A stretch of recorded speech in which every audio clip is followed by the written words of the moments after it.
তখন কড়াতে তেল গরম করতে দিয়েছি, এবার একটু নুন দিয়ে দেবো।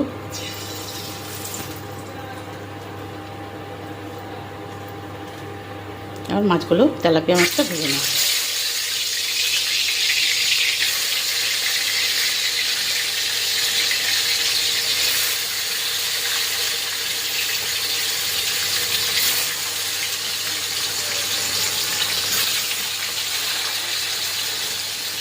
এবার দিয়ে দেবো কালো জিরা, শুকনো লঙ্কা, তেজপাতা, জিরে গুঁড়ো, ধনে গুঁড়ো, লঙ্কা গুঁড়ো, আদা, কাঁচা লঙ্কা।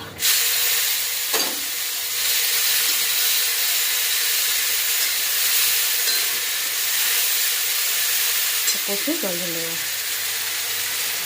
মশলাটা কষে জল দিয়ে দিয়েছি, জল ফুটে গেছে। এবার দিয়ে দেবো ভেজে রাখা তেলাপিয়া মাছ।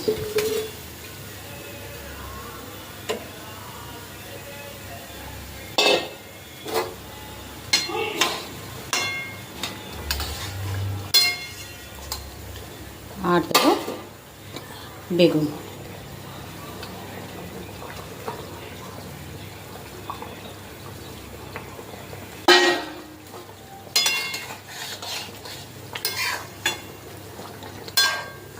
নুন হলুদ সব দেওয়া হয়ে গেছে। আর মাছটা ফুটবে, একটু গাঢ় হয়ে গেলে নামিয়ে দেবো। আর বেগুন দিয়ে তেলাপিয়া মাছ রেডি। এবার একটু সর্ষে বাটা, কাঁচা লঙ্কা আর কাঁচা তেল দিয়ে দিলাম।